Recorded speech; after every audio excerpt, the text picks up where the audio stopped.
When it was revealed at the NBA draft lottery that the Charlotte Hornets would receive the second pick in the 2023 draft, most NBA fans, except for Hornets fans, breathed a sigh of relief because I think most will agree the last place we wanted to see Victor Wembanyama is in Charlotte, on where young talent often goes to die. Not always, but for the most part, developing talent in Charlotte has never been a strength of that franchise. And I know it's easy to make fun of the Hornets, and I've kind of gone in on the Hornets here on the channel in the past, and yeah, maybe sometimes it can be a bit harsh because there are a lot of franchises who don't have the best track record when it comes to making good decisions. But you also can't deny the Hornets are on another level of bad when you look at the history of their missteps over the better part of 2 decades between botched draft picks, horrible free agency signings, and questionable trades. And while I'm sure we'd like to think that this will eventually change for the Hornets, especially if Michael Jordan sells the team, history has a way of repeating itself, and it will in fact again be the case as it relates to their number 2 draft pick they currently own, and it's what we'll be talking about in this video. If you're new to the channel and you like this type of content, then be sure to subscribe so you don't miss a video, as about 83% of you watching are not subscribed, so it would mean a great deal to me, and in return I'll be providing more NBA content like this. Now, a few months back, around the time that I started the channel, I talked about how Michael Jordan had quickly become one of the worst owners in NBA history ever since purchasing a minority stake in the team in 2006 and then becoming the majority owner in 2010. Michael Jordan, a basketball icon, the greatest player of all time, a legend among legends, my childhood hero and the player that got me into the game of basketball, as great as he was as a player, has been downright awful in borderline ruining the franchise for which he purchased. For context, since 2004, which again I know hasn't always been under Jordan's leadership, but since 2004,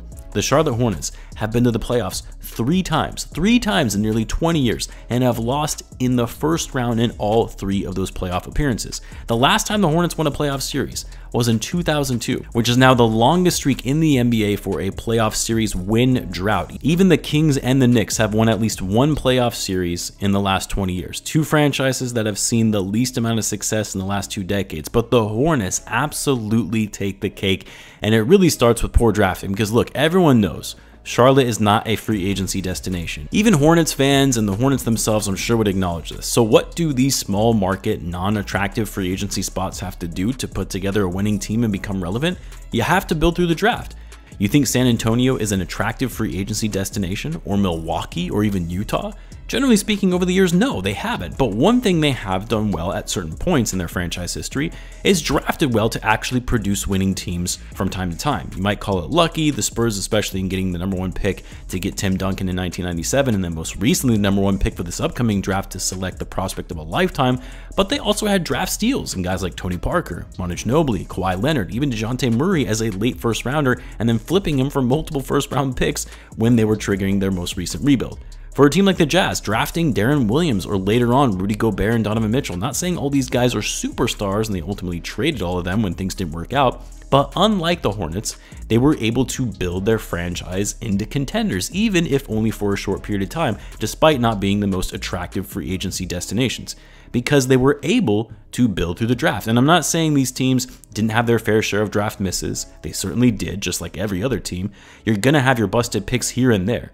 But the Hornets, on the other hand, have drafted so poorly over the last 20 years that it's only resulted in 2 all-star selections from their draft picks. And actually not even just from their draft picks. They had 2 all-stars representing their team over the last 20 years, whether it was a player they drafted or not. Kemba Walker, who was a 3-time all-star with the Hornets, and LaMelo Ball, who was selected as an all-star in his second season as an injury replacement player. Here are some of the players the Hornets have drafted in the lottery that were huge misses. Adam Morrison, 3rd overall in 2006, was borderline unplayable after just a couple of seasons in the league. Michael Kidd-Gilchrist, 2nd overall in 2012, drafting him ahead of players like Damian Lillard and Bradley Beal. Cody Zeller, 4th overall in 2013. Noah Vonleh, 9th overall in 2014. Frank Kaminsky, again 9th overall in 2015, ahead of players like Devin Booker and Miles Turner. Malik Monk, 11th in 2017, actually has turned out to be a solid player, great outside shooter, but of course, they didn't keep him, and they still drafted him ahead of guys like Donovan Mitchell and Bam Adebayo. They ended up drafting a future superstar in Shai Gilgeous-Alexander, 11th overall in 2018, but then ended up trading him on draft night for Miles Bridges, who they ended up having to let go because of his domestic violence issues. PJ Washington, 12th overall, James Bouknight, 11th. Like, I get it, you're not always going to hit on your draft selections, and it's easy to say after the fact, well, you could have drafted Damian Lillard. You could have drafted Devin Booker or Donovan Mitchell. You actually did draft SGA, but you traded him. Yeah, hindsight is 2020. But when it's lottery pick after lottery pick over and over, bad selections.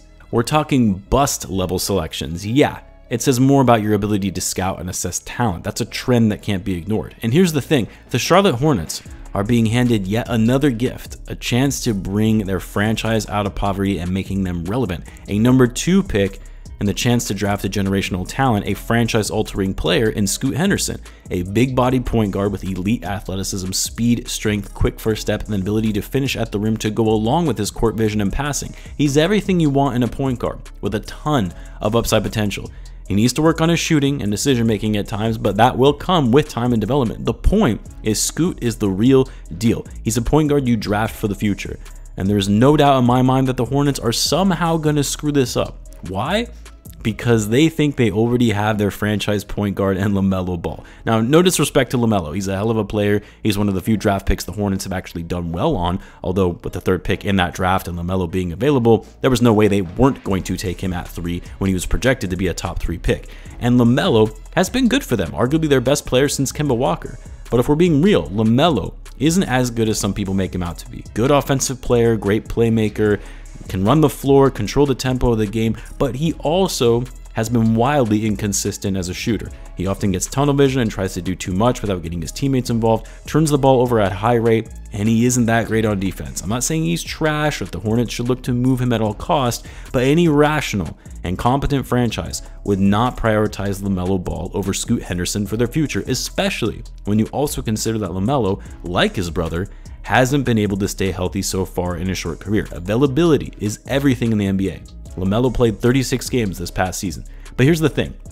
Because the Hornets have finally drafted a star-level player, a young player who is only 21 years old, and because they know they're not the best at drafting based on just looking at their own history, and because they're likely going to see this as a gamble in taking Scoot number 2, given they already have what they believe to be in their star point guard, when they could otherwise trade the pick considering how valuable it is to get an already established star to pair alongside LaMelo in an attempt to finally try and bring this team to relevancy. Now, I know some will say, well, they could just take Brandon Miller number 2, who some have said it's very possible he could jump Scoot in the draft. I don't see how any team could draft Miller over Scoot. Like, as great as he is, in my view, he's not as high of a prospect as someone like Henderson. And if you're the Hornets, you would instead look to trade down in the draft to 3rd overall to get Brandon Miller and try and get a little something extra in return. But this is the Hornets we're talking about here. A team that signed Gordon Hayward to a 4-year, $120 million contract because they knew free agents don't come to Charlotte. And why not overpay for a past prime injury-prone player like Hayward to bring a somewhat of a big name to the organization? Because otherwise, they're not getting anybody. For a team like Charlotte, you have to overpay for free agents, otherwise they're going to go to some other team. Don't forget they also signed Nick Batum to a large contract that really made no sense and didn't get them much of anywhere.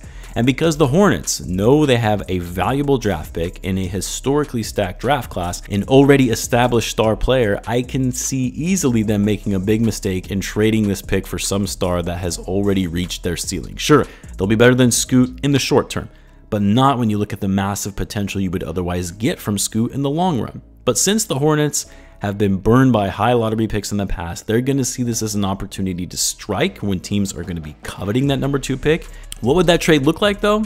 Who could they get in return for the number 2 pick? Again, I hate to say this. I know it's coming off as majorly hating against this franchise, but you can see this turning into a situation where some team fleeces them by giving up one of their star players who they don't really already see a future with. Maybe someone like Jaylen Brown, whose future is somewhat uncertain in Boston, or say Zach LaVine if the Bulls look to blow up their roster and could certainly use their next point guard for the future when it's unlikely we'll see Lonzo Ball play again. Or dare I say it, would they even bite on someone like Julius Randle, who they might get blinded by the regular season success that has enabled him to be a 2-time All-NBA player, but we all know is a bit of fool's gold. Obviously, other pieces would have to be included in these types of deals to make the salary work. You'd have to take on Hayward's bad contract, which might even make the Hornets bite on some of these trades more. And I know some will say LaVine and Randle are nowhere near close to being enough to trade the number 2 pick for, not in this draft class anyway. You have to remember who we're dealing with here. and one of the most incompetently run franchises in the league. I wouldn't put it past them to make a move like this simply to get a big name, and then hoping that between said star and LaMelo Ball, they're now on the path to contending, which would hopefully attract more free agents, even though I think we can all agree is incredibly short-sighted. So in short, I'm fully expecting the Hornets to screw this up, either in making a bad selection number 2 that no other mock drafts had going that high, or trading the pick, prioritizing LaMelo Ball, and missing out on a generational talent. I could be wrong, and time will tell as we near closer to the draft, but I would love to hear what you guys think though. What do you think the Hornets will do with the pick? Let me know in the comments. As always, be sure to subscribe, and I will see you in the next one.